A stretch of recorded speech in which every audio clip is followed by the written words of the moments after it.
Pada zaman kuno, di tengah padang gurun yang luas dan gersang, hiduplah seorang nabi besar bernama Musa. Di Gunung Sinai yang menjulang tinggi, Musa menerima sesuatu yang sangat suci dari Tuhan yang disebut sebagai Kitab Torah.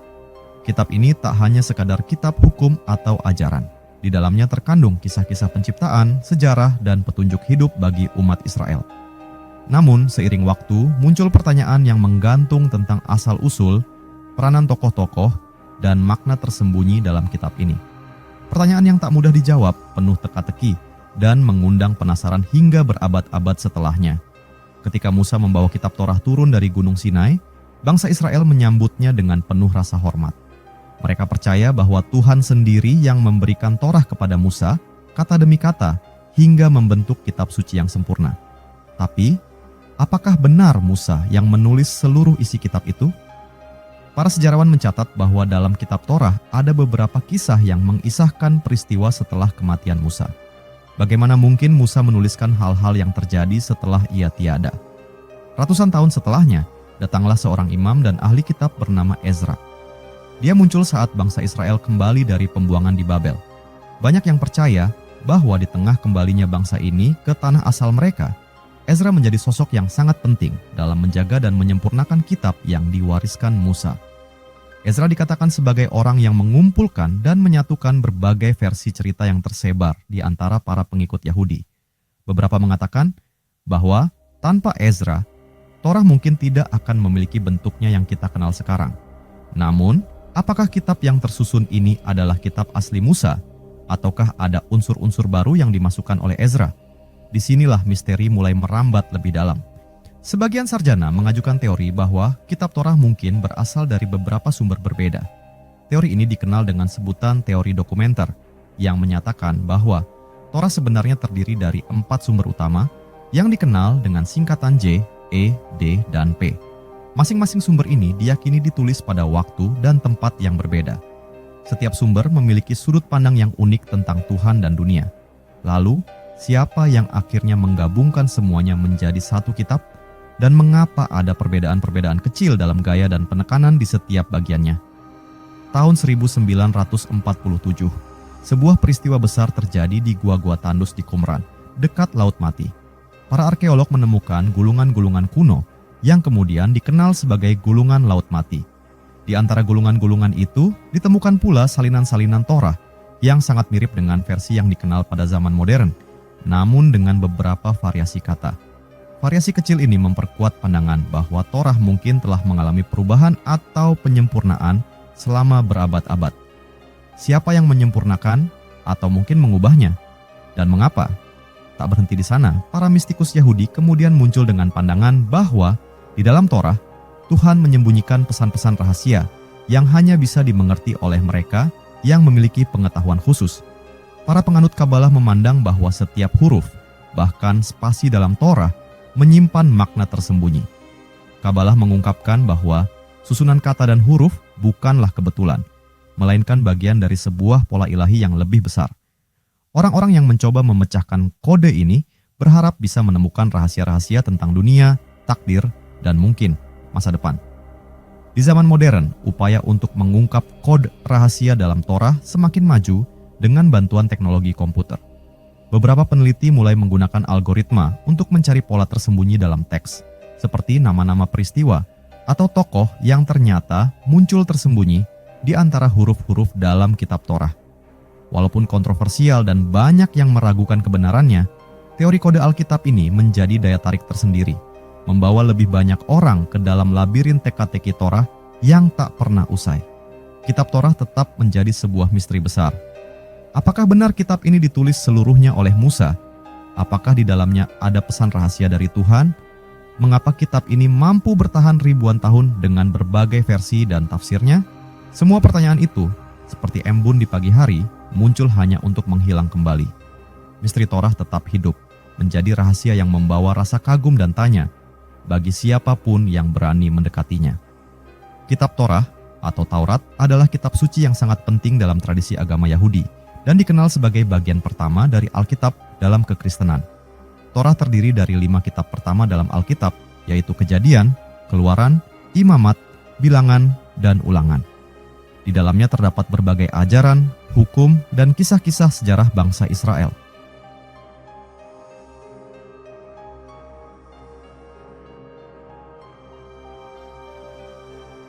Ada sejumlah tokoh dan peristiwa yang dianggap berkaitan dengan misteri di dalam kitab ini, terutama mengenai asal-usulnya, penulisannya, dan makna tersembunyi yang terkandung di dalamnya. Berikut beberapa tokoh dan peristiwa yang dianggap terkait dengan misteri kitab Torah. Pertama, Musa, Nabi Musa. Musa dianggap sebagai tokoh sentral yang menerima Torah langsung dari Tuhan di Gunung Sinai. Tradisi Yahudi menyatakan bahwa Tuhan memberikan wahyu secara langsung kepada Musa, yang kemudian menuliskannya dalam bentuk kitab Torah. Namun, beberapa peneliti Alkitab meragukan apakah Musa sendiri yang menuliskan seluruh isi Torah atau hanya sebagian, karena ada peristiwa yang terjadi setelah kematian Musa di dalam kitab tersebut. Kedua, Ezra. Ezra, seorang imam dan penulis kitab dalam sejarah Yahudi, diyakini memiliki peran penting dalam menyusun kembali kitab Torah setelah masa pembuangan di Babel. Menurut beberapa teori, Ezra lah yang menyusun dan menyempurnakan Torah, mengumpulkan dan menyatukan versi-versi cerita yang beredar di kalangan bangsa Israel pada saat itu. Ketiga, peristiwa pembuangan Babel 597 sampai 538 sebelum Masehi. Pada suatu masa sekitar tahun 597 sebelum Masehi, negeri Yehuda yang tenang dan subur terguncang oleh gelombang pasukan Babilonia yang kuat. Kota-kota hancur dan rakyat Yehuda, termasuk para pemuka agama, cendekiawan, dan pemimpin masyarakat dibawa ke pembuangan di negeri asing yang jauh, Babel. Di negeri inilah bangsa Israel merasakan duka, kehampaan, dan kehilangan. Tanah kelahiran mereka, tempat berdirinya bait suci yang agung, telah jauh. Namun di tengah kesedihan ini, mereka tidak sepenuhnya kehilangan harapan. Sebaliknya, justru di negeri yang asing ini, kitab Torah menemukan bentuknya yang lebih mendalam dan lebih kekal. Di pembuangan, bangsa Israel menghadapi tantangan besar dalam mempertahankan identitas mereka. Jauh dari tanah perjanjian, jauh dari Yerusalem yang suci, dan tanpa bait suci, mereka mulai mencari cara untuk menjaga warisan iman dan hukum-hukum Tuhan yang telah diturunkan kepada nenek moyang mereka. Mereka mulai menyadari bahwa jika ingin bertahan sebagai umat pilihan Tuhan, mereka harus menyusun dan merawat kembali ajaran-ajaran yang telah diwariskan turun-temurun. Torah, kitab yang telah mereka kenal, kini menjadi pusat kehidupan dan identitas mereka, meskipun bentuk dan isi kitab itu masih penuh misteri. Di antara para pemuka agama yang ada di Babel, muncul orang-orang yang merasa perlu menyatukan berbagai tradisi lisan yang telah beredar di kalangan umat Israel. Ada cerita tentang Abraham, Ishak, Yakub, dan kisah keluarnya Musa dari tanah Mesir yang penuh dengan keajaiban. Semua kisah itu yang dulunya diceritakan dari mulut ke mulut, kini mulai dibukukan dengan lebih serius. Beberapa sumber mengatakan bahwa dalam masa pembuangan inilah, beberapa elemen utama dalam kitab Torah mulai digabungkan, disusun, dan dijadikan pegangan bersama. Waktu terus berlalu. Rakyat Israel yang berada di Babel mulai terbiasa dengan hidup di negeri asing, namun di dalam hati mereka, rindu kepada tanah asal tak pernah padam. Dalam perjalanan puluhan tahun ini, Torah bertransformasi menjadi jati diri mereka yang abadi. Para penulis dan pemuka agama di Babel mulai bekerja menyempurnakan teks-teks kitab ini, mengisi bagian-bagian yang hilang, merangkai kembali hukum-hukum yang perlu diingat agar ajaran Tuhan tak tergerus oleh waktu. Di Babel inilah, kitab Torah disusun menjadi lebih utuh. Kitab yang tak hanya mengisahkan sejarah, tapi juga mencatat hukum, adat, dan janji-janji Tuhan kepada umat Israel. Lalu, sekitar tahun 538 sebelum Masehi, suatu kejadian besar mengubah nasib bangsa Israel yang berada dalam pembuangan. Raja Koresh Agung dari Persia berhasil menaklukkan Babel. Dengan kemurahan hati, Raja Koresh mengizinkan bangsa Israel untuk kembali ke tanah mereka dan membangun kembali bait suci yang telah hancur. Peristiwa ini disambut dengan sukacita yang mendalam dan banyak dari mereka bergegas kembali ke Yerusalem. Mereka membawa pulang bukan hanya semangat baru, tetapi juga membawa kitab Torah yang telah menjadi pedoman suci dan utuh dalam pembuangan. Saat mereka tiba di tanah asal, mereka mendapati bahwa banyak di antara kaum mereka yang tinggal di sana telah berbaur dengan bangsa-bangsa lain, sehingga adat dan ajaran leluhur pun mulai pudar. Disinilah muncul seorang imam bernama Ezra, sosok yang sangat dihormati. Ezra, dengan tekad yang kuat, mulai mengajarkan kembali kitab Torah kepada masyarakat Yehuda. Ia membaca, menjelaskan, dan memperkenalkan kembali ajaran yang mereka bawa dari Babel. Di tangan Ezra, Torah tidak hanya sekadar kitab. Ia menjadi perjanjian yang diperbarui antara Tuhan dan umat-Nya, yang mengingatkan mereka akan identitas dan panggilan mereka sebagai umat pilihan Tuhan. Dengan demikian, pembuangan di Babel menjadi peristiwa penting yang bukan hanya menyatukan umat Israel, tetapi juga memberi kitab Torah bentuk dan kedalaman yang lebih kuat.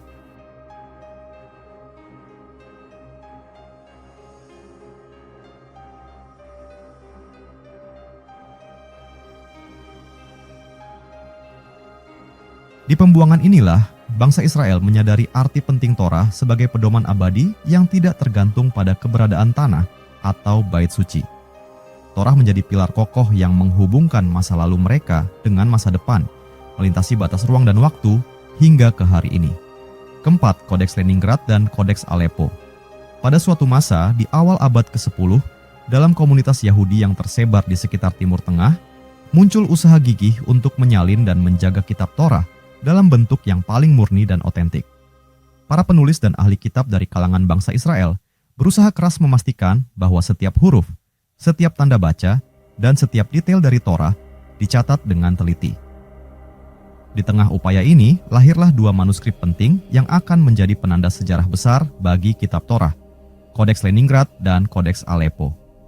Kodeks Aleppo adalah yang pertama, disalin dengan penuh ketelitian oleh para penulis Yahudi di Tiberias pada abad ke-10. Kodeks ini adalah hasil karya para Masoret, ahli teks yang secara khusus bertugas menjaga keutuhan naskah Torah. Masoret menciptakan sistem vokal dan tanda baca yang membantu pembaca memahami teks Ibrani yang asli, yang tadinya tanpa vokal. Dalam kerja keras mereka, para Masoret memastikan agar Kodeks Aleppo menjadi rujukan yang sempurna, tanpa ada kesalahan. Kodeks Aleppo yang di kemudian hari disimpan dengan sangat hati-hati di kota Aleppo, Suriah, ini menjadi kitab suci yang paling dihormati dan dipercaya sebagai teks Torah yang paling mendekati orisinalitas. Namun, nasib tragis menimpa Kodeks Aleppo di abad ke-20. Pada tahun 1947, saat ketegangan meningkat di Timur Tengah, sebuah kerusuhan besar terjadi di Aleppo, dan sinagoga yang menyimpan kodeks ini dihancurkan. Dalam kekacauan itu, sebagian besar dari Kodeks Aleppo hilang terbakar atau rusak, termasuk bagian awal kitab Torah. Kehilangan ini menjadi luka dalam bagi komunitas Yahudi karena Kodeks Aleppo merupakan salah satu dari naskah Torah paling kuno dan paling akurat yang pernah ada. Namun, bagian yang tersisa tetap dijaga dengan ketat dan kemudian dipindahkan ke Israel, tempat ia disimpan hingga hari ini. Sementara itu, ada pula Kodeks Leningrad, sebuah manuskrip kuno yang disalin tak lama setelah Kodeks Aleppo pada abad ke-11. Kodeks ini, meski dibuat setelah Kodeks Aleppo, menjadi salah satu rujukan utama bagi teks Torah karena masih utuh sepenuhnya. Dibuat di Kairo dan disimpan di Saint Petersburg yang dulu disebut Leningrad. Kodeks ini menjadi satu-satunya naskah Masoret yang paling lengkap dan paling tua yang masih ada hingga kini. Kodeks Leningrad yang terdiri dari keseluruhan kitab-kitab Tanakh, Alkitab Ibrani, dijadikan dasar untuk mencetak dan menerjemahkan banyak teks Torah di seluruh dunia. Dalam keheningan lembaran-lembaran tua itu, kedua kodeks ini berbicara tentang kesetiaan bangsa Israel dalam menjaga warisan suci mereka. Meski terpisah dalam ruang dan waktu, Kodeks Aleppo dan Kodeks Leningrad mengandung teks yang hampir identik, bukti dedikasi luar biasa para Masoret dalam menjaga keutuhan kitab Torah. Namun, perbedaan kecil tetap ada antara keduanya, dan setiap perbedaan tersebut dipelajari dengan seksama oleh para ahli kitab untuk lebih memahami proses penyalinan kitab Torah yang berlangsung selama berabad-abad. Kini, di dunia modern, Kodeks Aleppo dan Kodeks Leningrad tetap menjadi sumber utama bagi teks Masoret yang digunakan dalam Alkitab Ibrani. Keduanya menjadi simbol kesetiaan, misteri, dan dedikasi tanpa henti dalam menjaga ajaran yang dianggap sebagai wahyu ilahi. Setiap huruf di dalam kedua kodeks itu adalah jembatan yang menghubungkan masa lalu dengan masa kini, memastikan bahwa Torah tetap hidup dan dihormati, meski telah melewati ribuan tahun sejarah yang penuh gejolak. Kelima, teori dokumenter. dokumenter hipotese. Pada suatu hari di abad ke-19, para sarjana Alkitab mulai memperhatikan sesuatu yang ganjil dalam kitab Torah. Ketika mereka membaca dengan seksama, tampak bahwa ada pengulangan kisah-kisah, perbedaan gaya bahasa, bahkan nama Tuhan yang berganti-ganti antara bagian satu dengan bagian lain. Keanehan ini menimbulkan tanya di benak para peneliti. Apakah mungkin kitab Torah bukan ditulis oleh satu orang, yakni Nabi Musa, melainkan oleh beberapa penulis berbeda yang masing-masing memiliki sudut pandang, tradisi, dan keyakinan sendiri? Dari sinilah, sebuah teori kontroversial mulai tumbuh. Teori dokumenter atau dokumenter hipotese. Menurut teori ini, kitab Torah sebenarnya adalah hasil dari gabungan 4 sumber utama yang berbeda, masing-masing disebut sebagai J, E, D, dan P. Setiap sumber diyakini berasal dari latar belakang dan masa yang berbeda, namun semuanya disatukan dalam sebuah kitab yang kita kenal sebagai Torah. Mari kita menyusuri keempat sumber misterius ini satu persatu.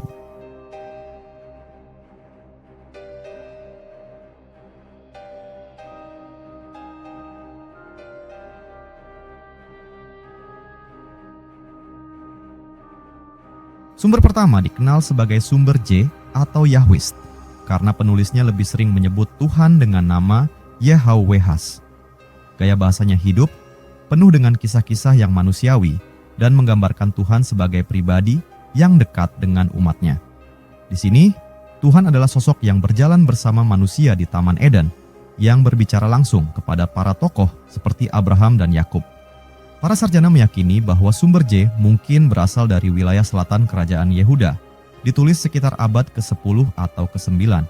Sebelum Masehi, ketika bangsa Israel masih hidup dalam kerajaan bersatu. Kemudian ada sumber E atau Elohist yang menyebut Tuhan dengan nama Elohim, sebelum nama Yahweh diperkenalkan kepada Musa. Dalam sumber ini Tuhan digambarkan lebih jauh dan tak terjangkau, berbicara kepada manusia melalui perantara seperti malaikat atau mimpi. Gaya bahasanya lebih serius dan ceritanya banyak berpusat pada moral dan ketakutan akan Tuhan. Sumber E diyakini berasal dari wilayah utara, kerajaan Israel, dan ditulis setelah sumber J, mungkin sekitar abad ke-8 sebelum Masehi, ketika dua kerajaan Israel dan Yehuda masih terpisah. Kemudian muncullah D atau Deuteronomis, yang fokus pada hukum dan perjanjian antara Tuhan dan Israel. Sumber ini diyakini sebagai inti dari kitab Ulangan, dengan ajaran yang menekankan bahwa ketaatan terhadap hukum Tuhan akan mendatangkan berkat, sementara ketidaktaatan akan membawa hukuman. Gaya bahasanya penuh nasihat dan peringatan, serta mencerminkan upaya untuk menyatukan umat Israel dengan mengingatkan mereka akan janji-janji dan hukum-hukum Tuhan. Sumber D diperkirakan ditulis pada masa pemerintahan Raja Yosia di Yehuda sekitar abad ke-7 sebelum Masehi, sebagai upaya untuk memperkuat identitas keagamaan Israel di tengah ancaman dari bangsa-bangsa asing. Akhirnya, ada sumber P atau priestly, yang fokus pada hukum keimaman, ritus, dan silsilah. Dalam sumber ini, Tuhan disebut dengan nama Elohim, hingga Musa menerima wahyu nama Yehweh.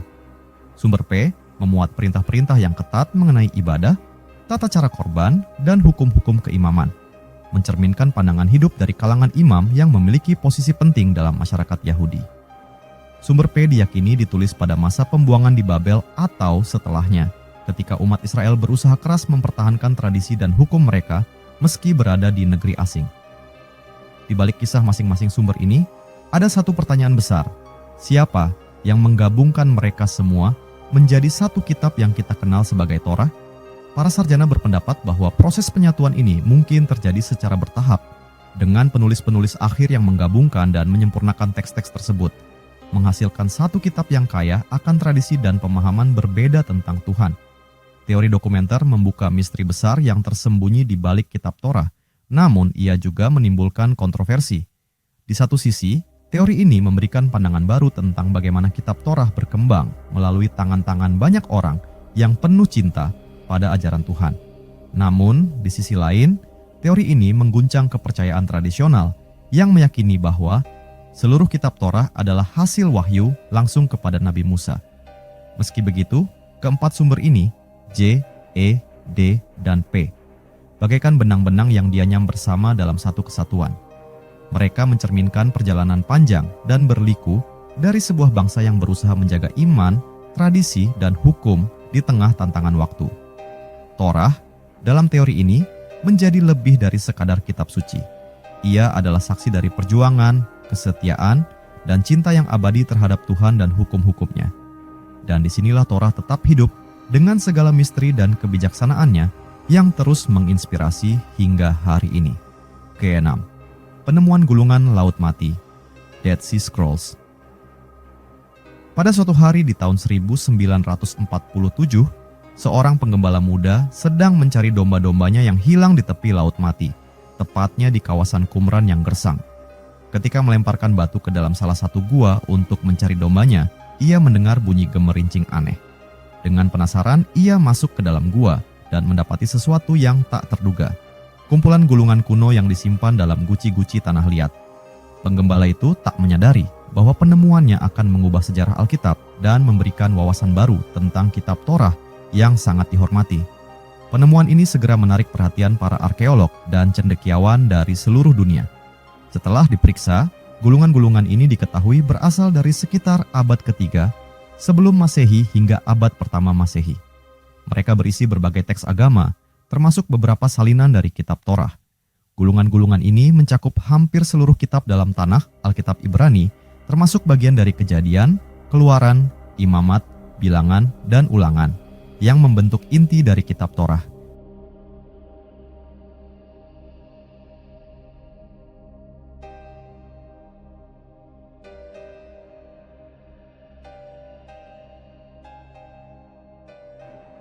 Para sarjana terkejut sekaligus terpana. Gulungan-gulungan ini, yang kemudian dikenal sebagai gulungan Laut Mati, memiliki kemiripan yang sangat dekat dengan teks-teks kitab Torah yang digunakan hingga kini.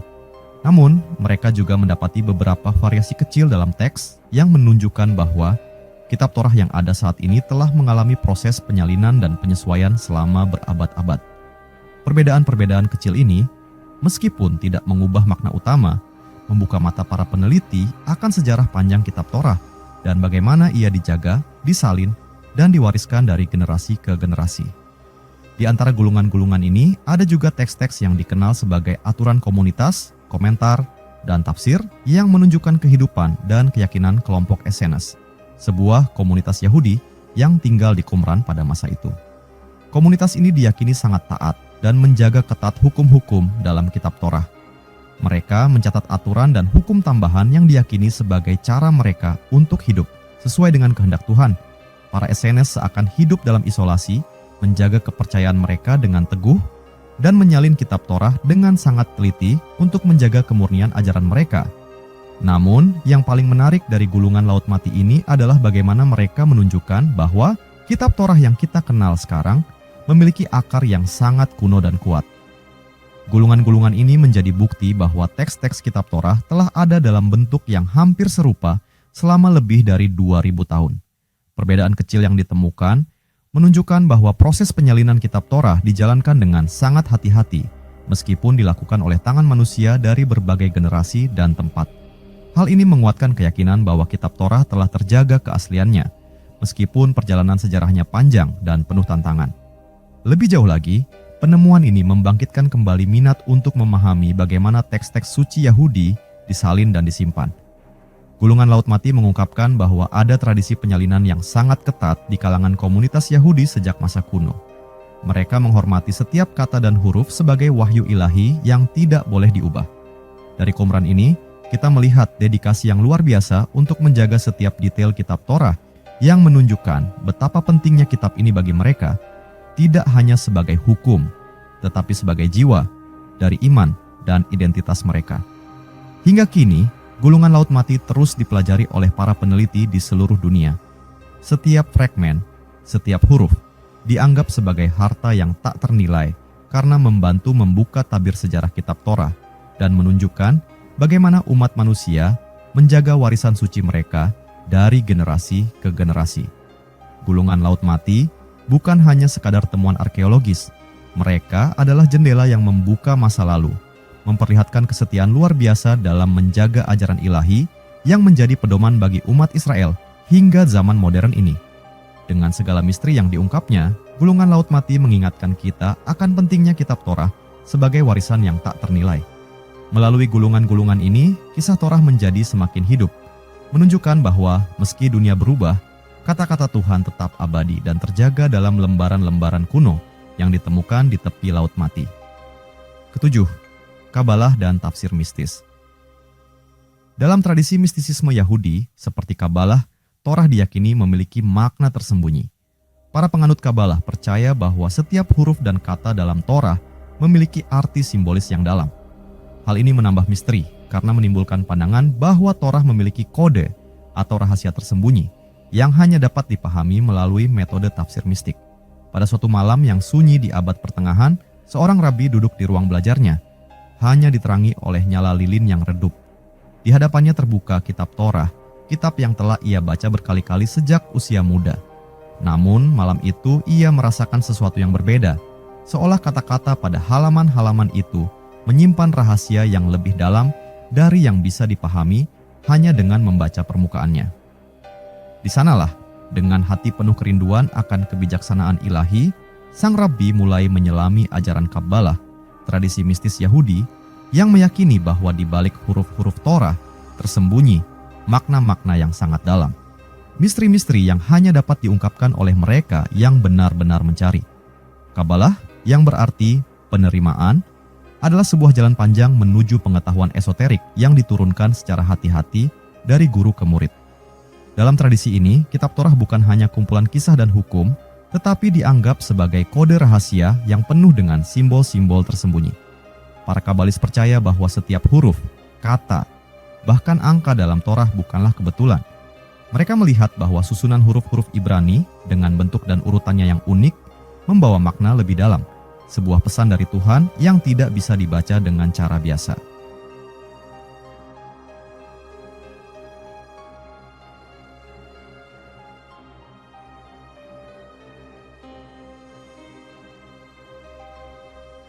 Di dalam Kabbalah, ada metode khusus untuk menguraikan makna tersembunyi ini, salah satunya disebut gematria. Dalam gematria, setiap huruf Ibrani memiliki nilai angka, dan kata-kata yang memiliki nilai angka yang sama diyakini memiliki keterkaitan spiritual atau simbolik. Para kabalis menggunakan gematria untuk menemukan hubungan misterius antara kata-kata dan konsep-konsep dalam Torah. Mereka percaya bahwa dengan memahami hubungan angka-angka ini, mereka dapat memperoleh wawasan tentang alam semesta, bahkan mungkin tentang rahasia Tuhan sendiri. Misalnya, kata-kata tertentu yang berhubungan dengan konsep ketuhanan atau sifat-sifat Tuhan ditemukan memiliki nilai yang sama, yang diyakini sebagai petunjuk tersembunyi tentang sifat-sifat Tuhan. Tak hanya gematria, para kabalis juga mengembangkan metode seperti notarikon dan temurah. Notarikon adalah teknik memecah kata atau frasa untuk menghasilkan kalimat baru yang dipercaya mengandung pesan ilahi. Sementara itu, temurah adalah teknik mengganti huruf dalam kata-kata tertentu untuk menemukan makna baru yang tersembunyi. Melalui metode ini, para kabalis percaya bahwa mereka dapat memahami sisi tersembunyi dari Torah, sisi yang hanya dapat dilihat oleh mata rohani yang terbuka. Para kabalis melihat kitab Torah sebagai cetak biru alam semesta, seolah-olah setiap barisnya adalah instruksi dari Sang Pencipta tentang bagaimana dunia bekerja dan bagaimana manusia dapat memahami posisi mereka di dalamnya. Dalam tradisi ini, penciptaan dunia tidak hanya terjadi melalui perintah jadilah, tetapi lewat kata yang tersusun dari huruf-huruf Torah. Sehingga, bagi seorang kabalis, menyelami Torah adalah seperti menyelami pikiran Tuhan sendiri, memahami rahasia keberadaan dan tujuan penciptaan. Salah satu teks utama dalam Kabbalah, Zohar atau Kitab Kemuliaan, menyajikan tafsir mistis atas kitab Torah. Zohar menguraikan makna tersembunyi dari setiap kisah, menjelaskan bagaimana cerita-cerita di dalamnya memiliki lapisan-lapisan makna yang tidak terlihat. Dalam tafsir Zohar, kisah-kisah seperti penciptaan, Taman Eden, dan Keluaran bukan hanya sejarah bangsa Israel, tetapi merupakan alegori tentang perjalanan jiwa manusia menuju penyatuan dengan yang ilahi. Para kabalis percaya bahwa ketika seseorang memahami makna tersembunyi ini, mereka akan mengalami pencerahan spiritual, mendekat kepada Tuhan dengan cara yang sangat pribadi. Kabbalah dan tafsir mistis ini memberikan dimensi yang mendalam bagi kitab Torah, mengubah setiap halaman menjadi labirin tak berujung yang menantang pembacanya untuk memahami rahasia yang terpendam di dalamnya. Para kabalis tidak melihat Torah sebagai sekadar kitab yang berisi hukum-hukum. Bagi mereka, Torah adalah sumber kehidupan, satu-satunya jalan menuju pengenalan akan Tuhan dan rahasia alam semesta. Meskipun tafsir mistis ini tidak diterima oleh semua kalangan, Kabalah tetap hidup dan terus dipelajari oleh mereka yang merasa terpanggil untuk menyelami kedalaman kitab Torah. Dalam setiap huruf, mereka menemukan bukan hanya aturan, tetapi pesan-pesan tersembunyi yang mengundang jiwa untuk bertualang, memahami misteri terdalam yang disampaikan Tuhan kepada umat manusia. Kedelapan, Kabalah dan Kode Alkitab. Kode Alkitab adalah metode mencari pola tersembunyi dalam teks Torah, yang dimulai dengan teknik komputer di abad ke-20. Penelitian ini berusaha mengidentifikasi kata-kata atau frasa tersembunyi dalam Torah, seperti prediksi peristiwa besar dunia. Meskipun kontroversial, penelitian ini tetap memicu minat dalam mengungkap kode rahasia dalam kitab Torah. Misteri seputar kitab Torah ini memunculkan perdebatan panjang antara pandangan agama, sejarah, dan akademis, baik di kalangan umat Yahudi, Kristen, maupun para sarjana sekuler.